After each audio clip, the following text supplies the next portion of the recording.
সকালে ঘুম থেকে উঠেই রোবট ভ্যাকুয়াম ক্লিনারটা অন করে দিয়ে ছাদে চলে গেছিলাম।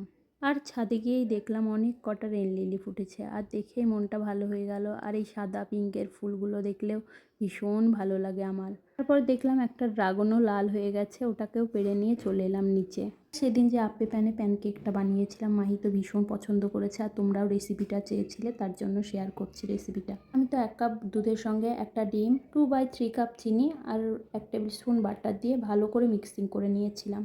কাপ ময়দার সঙ্গে 1/4 cup cocoa powder, table spoon cocoa powder, 1 pinch লবণ দিয়ে ভালো করে মিক্সড করে নিয়েছিলাম দুধের সঙ্গে। আমি তো আপ্পে প্যানে করে নিয়েছিলাম, তোমরা এমনি প্যানে চাইলে এমনি প্যানেও করতে পারো। আর আমি সুগার সিরাপ দিয়ে মাহিকে দিয়ে দিয়েছিলাম টিফিনে। মাহি বেরিয়ে গেল। আর তোমরা আমার ভিডিওগুলো এত পছন্দ করছো, তার জন্য অনেক অনেক থ্যাংক ইউ।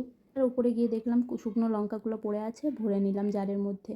আর এই জারটা আমার খুব পছন্দ হয়েছিল, তখন আমি কিনে নিয়েছিলাম, কিন্তু কিভাবে ব্যবহার করব বুঝতে পারছিলাম না। তখন আমার বোন আইডিয়া দিল যে শুকনো লঙ্কা আর তেজপাতা তুই ভরতে পারিস। তখন থেকে আমি শুকনো লঙ্কা আর তেজপাতা ওই জারগুলোই রেখে দিই।